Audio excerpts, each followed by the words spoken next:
While packing for Thanksgiving, I overheard my family roast me like a joke, calling me a pathetic failure, a stray dog, a charity case will die alone.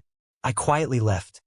Now it's 2 a.m. and they're outside screaming, "Please God, open up. We're losing everything." 3 weeks ago, I found out my entire family's been using me like their personal ATM while laughing about what a pathetic failure I am behind my back. I didn't even make it to the turkey. I walked out before dinner started, and now they're all losing everything. And they think I'm the one who can save them. They have no idea I'm the one who's about to burn their safety net to the ground. Let me rewind a little. I'm 31, the youngest of 3. My brother, Landon, is 36, works in real estate, always dressed like a motivational speaker who peaked in 2017. My sister, Tessa, is 34, does brand consulting, which apparently means tweeting for money. My parents, Margaret and Ray, are both in their early 60s, still in the house we grew up in. A tired little place in Maple Grove, Ohio, that's been falling apart since before Mom's hair turned gray. For 6 years, I've been covering their property taxes. It started small $3,000 the first time, when Dad said his back injury made it impossible to work overtime. He said, "It's just this once, Eli. It's never been just this once." Now it's almost $8,000 a year. Every October I get the same call, the same guilt, and I pay it every time, because I thought that's what family did. Turns out, family was doing something else entirely. The Wednesday before Thanksgiving, I left work early. I manage operations at a distribution warehouse, solid pay, nothing glamorous. My coworkers think I'm the quiet guy who always volunteers for the crappy shifts. Nobody knows I've been saving for years, investing, planning. I pulled up to my parents' house to help Dad set up the folding tables. When I walked inside, I heard laughter, loud, ugly laughter, from the kitchen. I smiled at first. It sounded like everyone had arrived early. Then I heard my name. I froze in the hallway. Dad's voice was booming. "Eli's probably running late again. Poor guy can't even manage his own life." Someone snorted. Then Mom, my mother, said, "He's 31 and still acts like a lost teenager. If we didn't help him, he'd be homeless." I remember the way my stomach dropped. Landon chimed in. "He's our reminder of what not to become." He raised his glass, apparently making a toast. People laughed. My Aunt Nora said, "At least the turkey's got a job tonight." Then Tessa, my own sister, said, "He calls it being private. I call it being broke." The room erupted. I stood there for a full minute, unable to move. My chest felt hollow.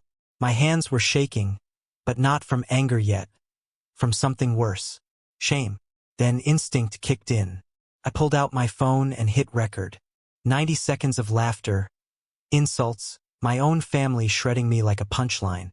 When I finally walked back outside, I didn't slam the door. I didn't make a scene. I just left, drove straight home, parked, and sat in silence for hours. Here's the part none of them know. I'm not broke. I've been quietly paying for nearly everything they have. That house they live in, I own it. Bought it from the bank 3 years ago when it was about to be foreclosed. I told my parents they could stay there rent-free because I thought I was helping. But after hearing them laugh at me like that, something in me snapped. And now, 3 weeks later, they're all pounding on my apartment door at 2 a.m., begging for my help, screaming that they're losing everything. I just stand there listening as they beg. Because the truth, they already lost me. Growing up, I was the quiet one, the easy kid. I didn't ask for much.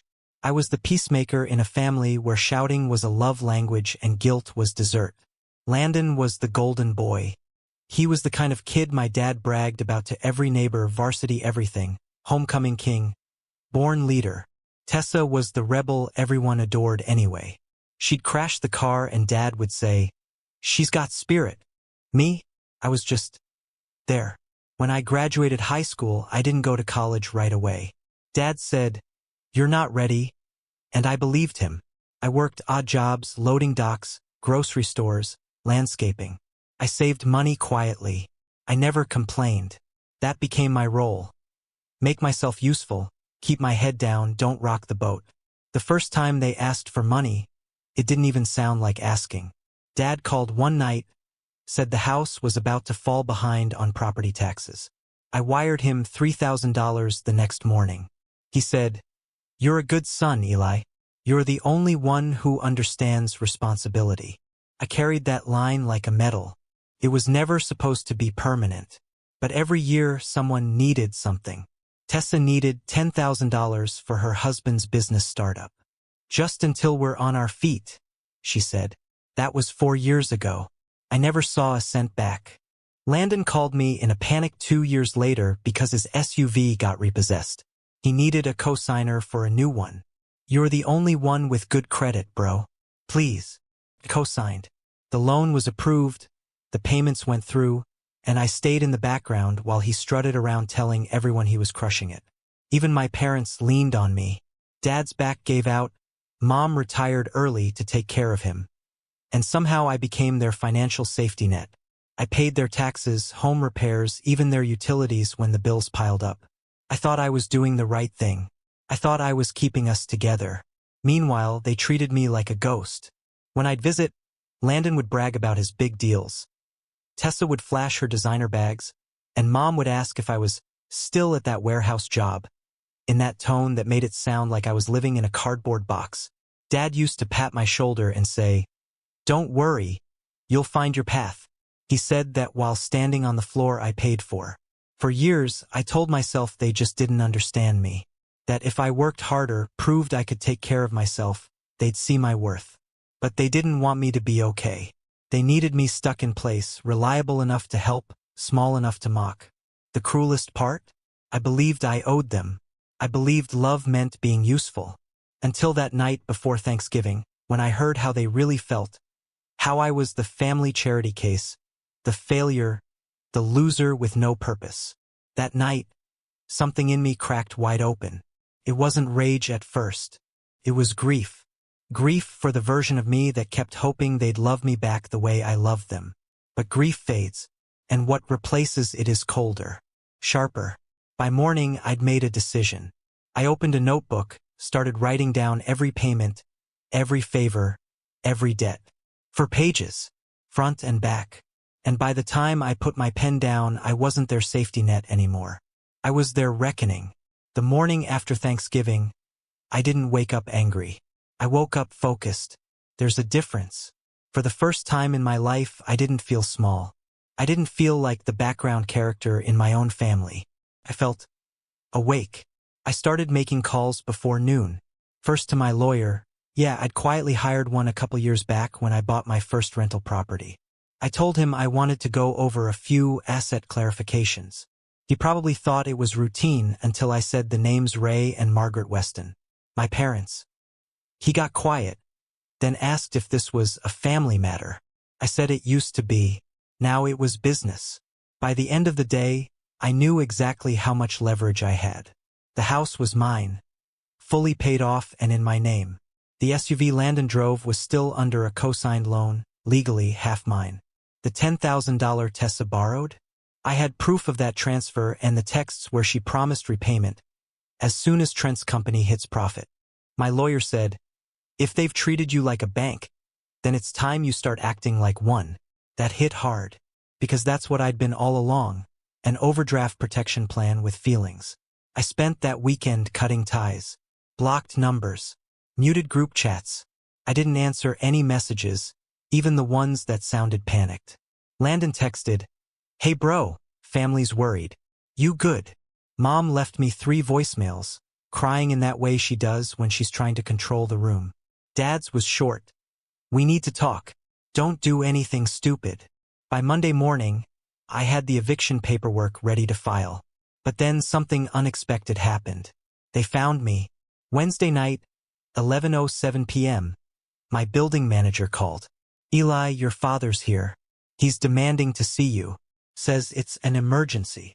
I told him to call the police if he didn't leave. 2 hours later, my mother showed up at my job.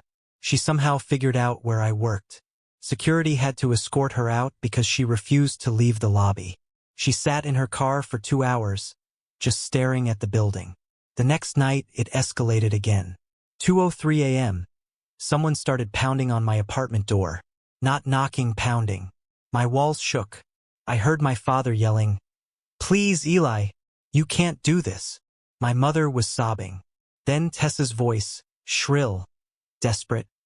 "We're losing everything. Just talk to us." I didn't move. I stood there in the dark, barefoot, watching their shadows through the peephole. They pounded for 20 minutes. My neighbors called security. Security called the police. When the cops arrived, they found all four of them, Mom, Dad, Landon, and Tessa, standing outside my door, looking wrecked. My dad's hands were bleeding from how hard he'd hit the door. My sister was hysterical. Landon just stared at the floor. The officer asked me if I wanted to press charges. I said, "Not yet."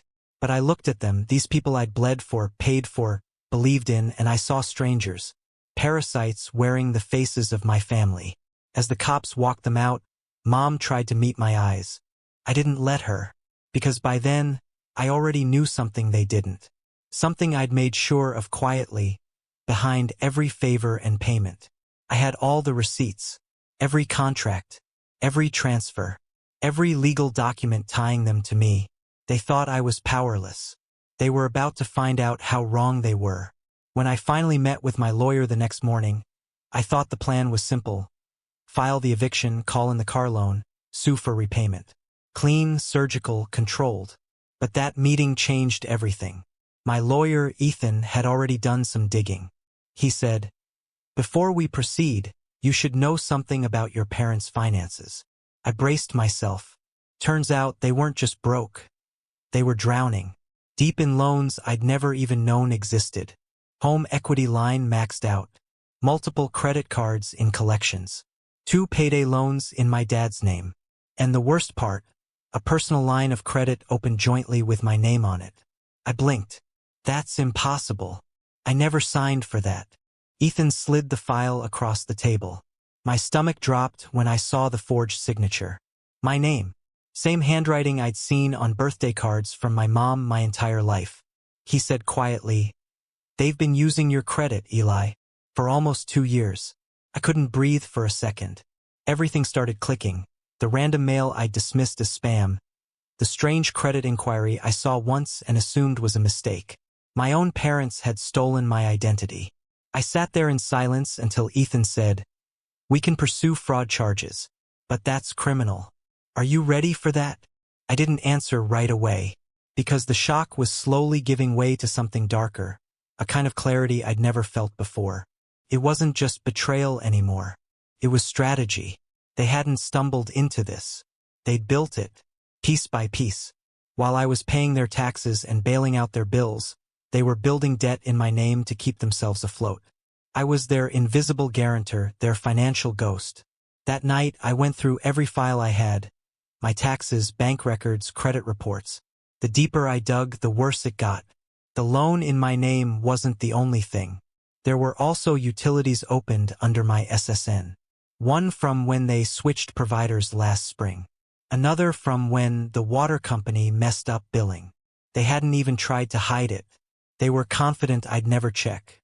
By 2 a.m., I realized something chilling. Their whole world was built on the assumption that I'd never stop helping. That I'd always come through, no matter what. That's when the door pounding from last week made sense. They weren't just losing their house. They were watching their web collapse, the one they'd spun around me. I called Ethan back first thing in the morning. "File everything," I said. "Fraud, eviction, collections. I want it all moving."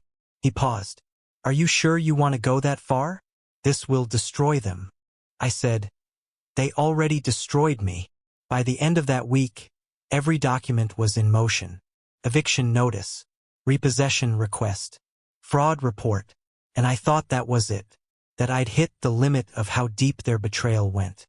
But then, 3 days later, I got a text from an unknown number. Just 4 words, "Check your tenants' leases." No name, no number I recognized. I opened my files immediately, and that's when I saw it. Someone had altered the digital copies of my lease agreements. The signatures, the terms, even the payment history, all edited. The files were corrupted, replaced. And the edit timestamp? 2 weeks before Thanksgiving. Someone had been inside my email, my cloud storage, all of it. I stared at the screen, heart pounding, realizing the truth. This wasn't chaos. This was a plan. They hadn't just mocked me. They'd been setting me up. I didn't sleep for 2 days after discovering the forged leases. I just sat at my kitchen table with my laptop, staring at proof that the people I trusted most had broken into my life. Not just emotionally, but legally, financially, digitally. It wasn't just betrayal anymore. It was war. I started tracing every detail. Checked the IP logs on my email, my cloud storage, my online banking. Sure enough, there were multiple logins from Maple Grove, my parents' town. Same week as the lease edits. I screenshotted everything, printed it, filed it in a folder labeled evidence. I realized then that this wasn't about debt or desperation. This was about control. They couldn't stand that I'd become self-sufficient, that I'd stopped playing the weak son who begged for scraps. They were trying to pull me back under. But I'd spent years watching them lie, to banks, to friends, to themselves. I'd learned their patterns, and I knew how to dismantle them. So I built my own plan, quietly. Step 1, cut access. I froze all my credit reports, changed every password, every recovery phone number, added 2FA across the board, got a new bank account at a different branch under an LLC name. Even my lawyer said, "You're locking this down like you're prepping for war." I said, "I am." Step 2, starve the network. If they wanted control, I'd cut off their oxygen. I canceled the auto payments on the property taxes, utilities, and insurance tied to the house. Sent formal notices through my lawyer that all financial support was terminated. Within a week, I started getting texts from new numbers. "Hey Eli, something's wrong with the electric bill. We're getting notices. Did the payments bounce?" I ignored them all. Step 3, bait the truth out. I set up a new email, one they didn't know about, and used it to send a message to my tenants, pretending to be the inspector who'd called them earlier. Just one question: "Who told you to expect inspection calls?" One replied within an hour. They said it was a man named Landon Weston. I stared at the name until my vision blurred. My brother had pretended to be a city inspector to harass my tenants. That was the moment my sympathy died completely. I called my lawyer that night, told him to prepare a cease and desist, harassment documentation, and a restraining order application. Then I called the county fraud investigator handling my parents' case and added Landon's name as a potential co-conspirator. Step 4, hit where it hurts most. The next morning, I moved the final piece. I contacted the bank holding Landon's SUV loan, the one I co-signed. Told them I wanted to exercise my clause to take possession of the vehicle due to breach of contract. They didn't argue. They just asked when I wanted it picked up. By Friday afternoon, a tow truck took the SUV straight from his driveway. 5 hours later, I got my first phone call from him since the Thanksgiving incident. Blocked number. I let it go to voicemail. His voice was shaking. Not from anger this time, from fear. "Eli, you don't understand what you're doing. You're going to ruin all of us. Dad's sick. Mom's crying every night, and Tessa, she's losing it. Please, we'll fix everything. Just talk to us." I replayed that voicemail 6 times. Not once did he say he was sorry. Not once did he admit what they did. Just, "You're ruining us." That's when I finally understood. They didn't see me as family anymore. They saw me as infrastructure, the machine that kept their lives running. And now that the machine was fighting back, they were terrified. Good, because I wasn't done. The eviction notice would hit in 3 days. The fraud investigation was expanding. And I had one last move, something that would end this completely. It was cruel. It was calculated. And it was something I'd never imagined myself capable of doing.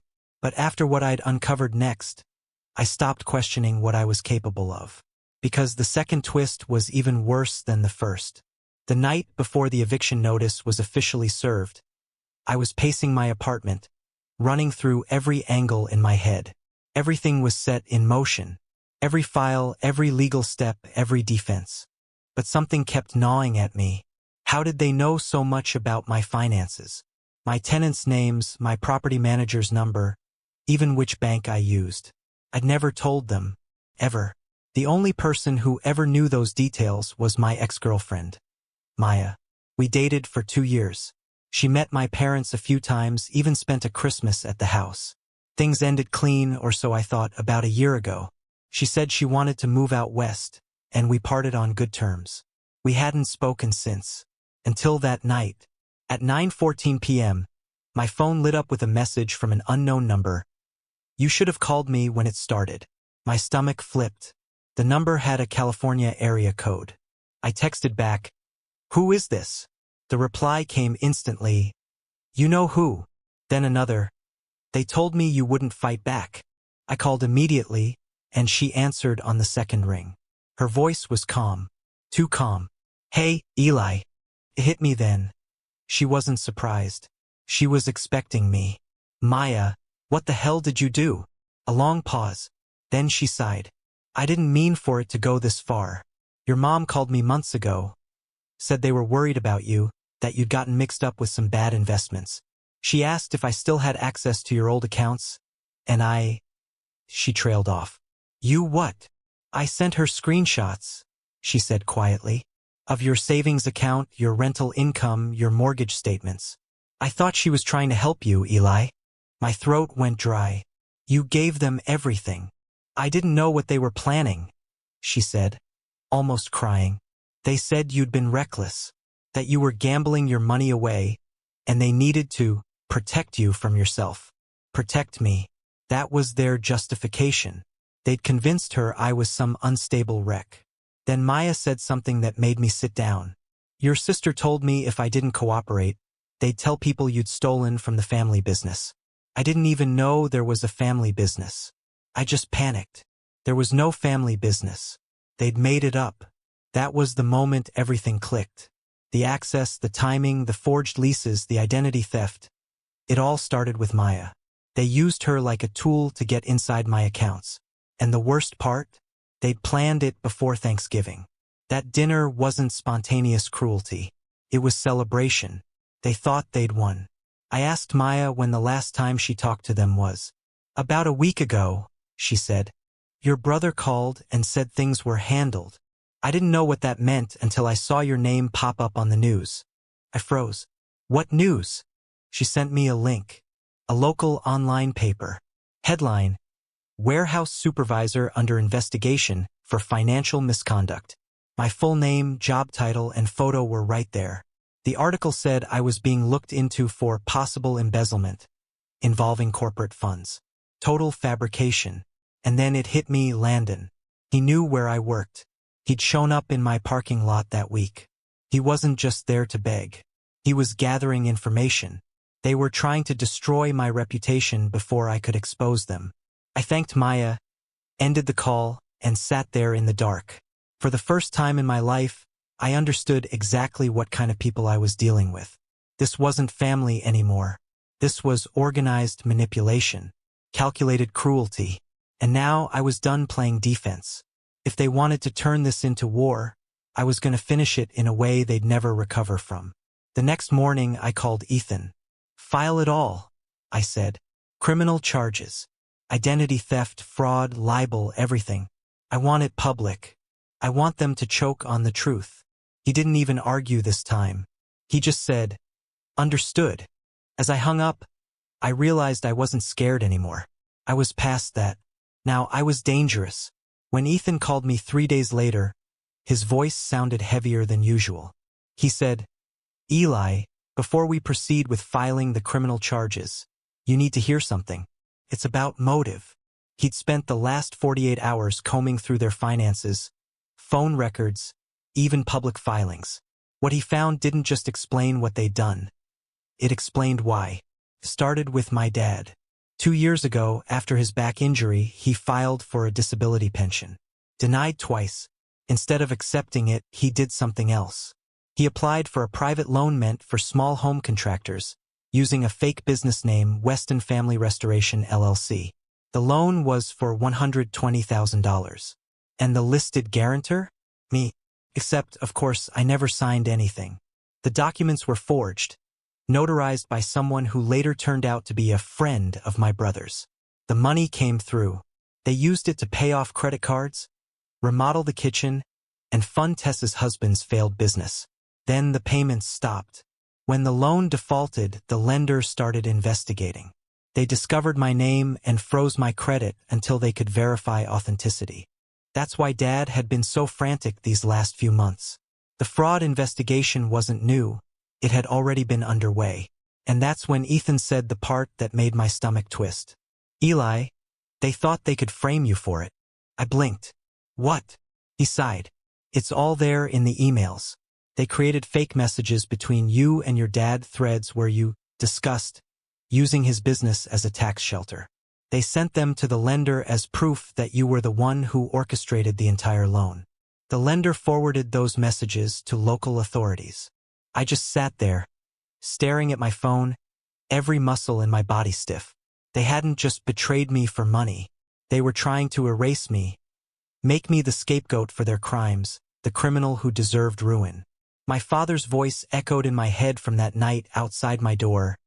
"You're going to ruin all of us." No. He was terrified because I'd ruined the plan. It wasn't desperation that made them target me. It was calculation. Ethan sent me copies of the recovered emails. They'd gone as far as setting up a fake Gmail under my name, eli.westonsupport@gmail.com, and sending themselves messages. The timestamps lined up with everything. Even the file metadata confirmed they were fabricated on Tessa's laptop. They'd started building the digital frame months before Thanksgiving. And it got worse. My mother wasn't just complicit. She was the architect. She'd orchestrated every piece, right down to convincing Maya to help them monitor me.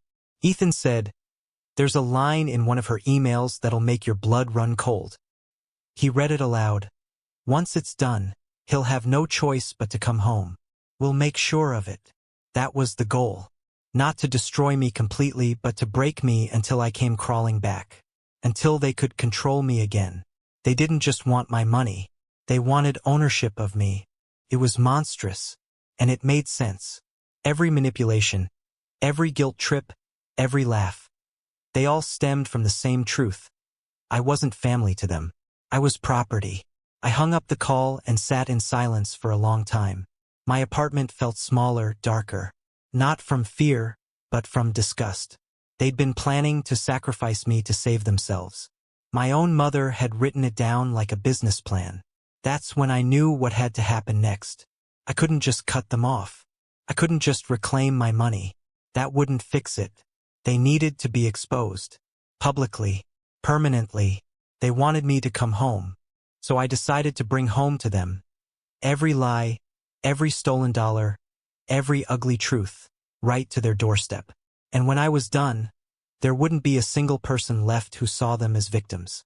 The night before everything went public, I stood on my balcony overlooking the city, holding a flash drive that could end my family's reputation forever. Inside it was everything: the forged emails, the falsified business documents, the loan papers, screenshots of the fake Gmail accounts, even the recorded audio from that Thanksgiving night. Every single piece of proof. I didn't sleep. I didn't eat. I just sat there, letting the weight of it press against my chest. This wasn't vengeance out of rage anymore. It was surgery. Cold, precise, and overdue. At 7 a.m. the next morning, my lawyer Ethan filed the full criminal complaint with the State Fraud Division. By 9:15, investigators were already knocking on my parents' door. By noon, I'd emailed copies of everything, every document, every recording, to their lender, their church board, their neighbors, and every member of the extended family who'd been at that Thanksgiving dinner. And at 12:37 p.m., I posted a single Reddit link titled, "They said I was the family failure. Here's what failure looks like when it fights back." Within hours, screenshots went viral. People recognized the story. It spread like wildfire: local news, online forums, community groups. By the end of the day, their lies weren't just unraveling. They were ash. Mom tried to call me that night. I didn't answer. Instead, I listened to the news clip where a reporter stood outside their house, describing allegations of financial fraud and identity theft within a local family-run business. the same one that never existed. Dad was photographed being led into a police car. Tessa deleted all her social media accounts within 24 hours. Landon posted one final Facebook message that read, "Family is complicated. Pray for us." Then he vanished offline. 3 weeks later, the house was officially seized. My lawyer finalized the sale, and I transferred part of the profit to a domestic abuse legal aid charity, because I knew exactly what it felt like to be financially trapped by people who said they loved you. That night, I drove by the house one last time. It was dark, empty, the for sale sign half toppled in the snow. I parked across the street, looked at the windows where I used to see the glow of Thanksgiving dinners, and realized something strange. I didn't feel angry anymore. I felt clean. They'd taken years from me. My confidence, my peace, my ability to trust. And I'd taken something back they could never rebuild. Their illusion. They wanted to control me with shame. I answered with truth. Before I left, I placed an envelope in the mailbox. No return address. Inside was a single printed photo from the old album Mom dropped during the eviction. It was me at 8 years old, sitting on Dad's shoulders, grinning like the world was simple. On the back, I'd written one line, "You broke it. I fixed it." I turned, got in my car, and drove home to a life that finally belonged to me. For the first time in a long time, I slept without waking up to a phone call, or a guilt text, or a debt that wasn't mine. And when people ask me if I regret it, if I wish I'd given them one more chance, I just smile. Because I did. They called me their failure. Now they call me Sir.